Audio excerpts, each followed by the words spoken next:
Hello friends, welcome back to Goldwell official channel. இன்னைக்கு பதில் என்ன பார்க்க போறோம்னா, இந்தியா மற்றும் ஆப்கானிஸ்தான் ரெண்டு நாட்டினுடைய ட்ரேடு பல மடங்கு அதிகரிச்சிருக்கு. அதுக்கு முக்கியமான காரணம் என்ன? அதே மாதிரியே இந்தியா ஆப்கானிஸ்தானுக்கு பட்ஜெட்ல எவ்வளவு அமௌண்ட் ஒதுக்கி இருக்காங்க, என்ன காரணம், அதை பத்தி தான் டீடைலா இன்னைக்கு பதில பார்க்க போறோம். வணக்கம் நண்பர்களே. ஃபர்ஸ்ட், இந்தியா மற்றும் ஆப்கானிஸ்தான் ரெண்டு நாட்டினுடைய உறவு சுமூகமா தான் இருக்கு. அதுவும் முக்கியமா ரீசன்ட் டைம்ல இந்தியா ஆப்கானிஸ்தானுக்கு எல்லா உதவிகளையும் தொடர்ந்து வர்த்தகத்தையும் நல்லா பண்றதுக்கு தயாரா இருப்பதாக சொல்லியிருந்தாங்க. அதுவும் முக்கியமா ரீசன்ட் டைம்ல, ஏன்னா ஆப்கானிஸ்தான்ல தாலிபான் அவர்கள் உள்ள வந்ததுக்கு அப்புறம் இந்தியா ஒருவேளை ட்ரேட் பண்ணாதோ, ஆப்கானிஸ்தான் மக்களுக்கு ஏதாவது சிக்கல் இருக்குமான்னு பார்த்தா இதுவரைக்கும் அந்த மாதிரி எதுவும் நடந்த மாதிரியே தெரியல. ஏன் அப்படின்னா, ரீசன்ட் டைம்ல 10 மாசத்துல மட்டும் இந்தியா $760 மில்லியன் மேல ஒரு மிகப்பெரிய ட்ரேடா ஆப்கானிஸ்தானுக்கு பண்ணியிருக்காங்க. அதே மாதிரியே ஆப்கானிஸ்தான் இந்தியாவுக்கு கொடுத்துட்டு இருக்கு. இதுல ஒரு முக்கியமான பியூட்டினா, இந்தியா ஆப்கானிஸ்தானுக்கு ட்ரேட் பண்ணது ஜஸ்ட் பாத்தீங்கன்னா $221 மில்லியன் தான். ஆனா ஆப்கானிஸ்தான் இந்தியாவுக்கு ட்ரேட் பண்ணது பாத்தீங்கன்னா $541 மில்லியன்.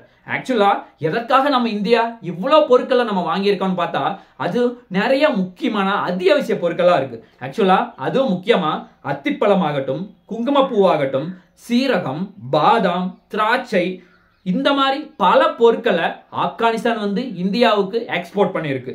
ஆக்சுவலா பாகிஸ்தான் மற்றும் ஈராக் அப்புறம் இந்தியா தான் ஆப்கானிஸ்தானுக்கு இவ்வளவு பெரிய ட்ரேட பண்ணியிருப்பது குறிப்பிடத்தக்கது. ஆக்சுவலா இது பாகிஸ்தானுக்கு ஒரு மிகப்பெரிய தலைவலியா மாறி இருக்கு. ஆக்சுவலா இந்தியா ஆப்கானிஸ்தான் எந்த ரூட் வழியா இப்ப ட்ரேட் அதிகமா நடக்குதுன்னா, முக்கியமாக கராச்சி வழியா, அதே மாதிரி சகாகர் துறைமுகம், வாகா எல்லை, அதே மாதிரி பந்தர் அப்பாஸ், இந்த மாதிரி பல்வேறு பகுதிகளில் தான் நம்ம ட்ரேட் பண்ணிட்டு இருக்கோம். அதே மாதிரி பாகிஸ்தான் இதுக்கு ஏதாவது தொந்தரவு கொடுத்தான்னு கேட்டா நிச்சயமா ரீசன்ட் டைம்ல கிடையாது. அதே மாதிரியே பாகிஸ்தான் மற்றும் ஆப்கானிஸ்தான் இந்த நாட்டினுடைய போர் அப்படிங்கிறது தொடர்ந்து அதிகரிச்சுட்டே தான் வருது. இது ஒரு மிகப்பெரிய பதட்டத்தை கொடுத்துட்டு தான் இருக்கு. ஆக்சுவலா இந்த பிரச்சனை எப்ப ஸ்டார்ட் ஆச்சுன்னா, ஃபர்ஸ்ட் ஆப்கானிஸ்தான் பாகிஸ்தான் மேல அட்டாக் பண்ணாங்க. அதன் பிறகு பாகிஸ்தான் ஆப்கானிஸ்தான் பதிலடியா அவர்கள் ஒரு டைம் தாக்குதல் பண்ணாங்க. இதுல நிறைய உயிர்கள் சேதம் அடைஞ்சிருக்கு. அதன் பிறகு இப்போ பிரச்சனை ஓரளவுக்கு கண்ட்ரோல்ல தான் இருக்கு. ஆனால் இதுவரைக்கும் பதட்டம் குறையவில்லை.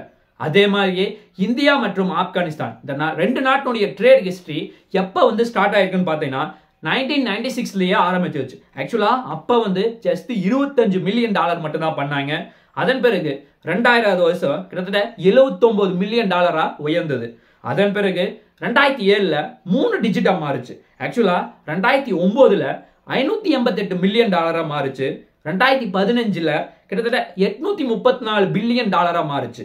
அதன் பிறகு 2017ல $8087 மில்லியன் மாறுச்சு. இது மிகப்பெரிய உச்சத்தை தொற்றுருக்கு. அதன் பிறகு கடும் வீழ்ச்சியை சந்திச்சிருக்கு. அதுக்கு காரணம் ரெண்டு நாட்டினுடைய உறவு அப்படிங்கிறது கரெக்டா இல்ல. அதுக்கு காரணம் நம்ம ஆப்கானிஸ்தான் மேல, ஆப்கானிஸ்தான்ல புதுசா வந்திருக்க தாலிபான் அவர்களிடம் கொஞ்சம் இணக்கமா தான் போயிட்டு இருக்கோம். அதே மாதிரியே இப்பதான் கொஞ்சம் கொஞ்சமா ட்ரேட் மெல்ல சூடு குடிக்க ஆரம்பிச்சிருக்கு. இது எந்த அளவுக்கு போகும் அப்படிங்கிறது நம்ம பொறுத்து தான் பார்க்க வேண்டும். அதே மாதிரியே நம்ம அதிகமா எக்ஸ்போர்ட் பண்றதுனா ஆப்கானிஸ்தானுக்கு முக்கியமா சுகர், மெடிசன், வேக்சின். ஆக்சுவலா வேக்சின்லாம் பாத்தீங்கன்னா உடனடியா அவர்களுக்கு எக்ஸ்போர்ட் பண்ண முடியாது. அங்க ஸ்டாக்கும் வைக்க முடியாது. ஏன்னா அங்க ஃப்ரிட்ஜ் சிஸ்டமும் அதிகமா கிடையாது. அது ஒரு முக்கியமான பிரச்சனையா இருக்கு. அதே மாதிரியே டாக்ஸின் ஆகட்டும், பிளட் ஆகட்டும், கோதுமை ஆகட்டும், ட்ரை ஃப்ரூட் ஆகட்டும், இந்த மாதிரி நிறைய நம்ம ஆப்கானிஸ்தானுக்கு எக்ஸ்போர்ட் பண்ணிட்டு இருக்கோம். இது இந்தியாவினுடைய பொருளாதாரத்தை கொஞ்சம் கொஞ்சமா உயர்த்துறதுக்கு தான் அதிகமா உதவுது.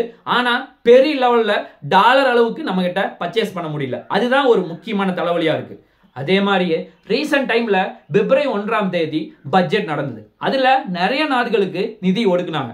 அதே மாதிரியே ஆப்கானிஸ்தானுக்கு இந்தியா எவ்வளவு நிதி ஒதுக்குனாங்கன்னா கிட்டத்தட்ட 100 கோடிக்கு மேல ஒதுக்கி இருக்காங்க. இது போன வருஷத்தை கம்பேர் பண்ணும்போது 50 கோடி அதிகம். ஏன்னா போன வருஷம் ஜஸ்ட் 50 கோடி மட்டும்தான் ஒதுக்குனாங்க.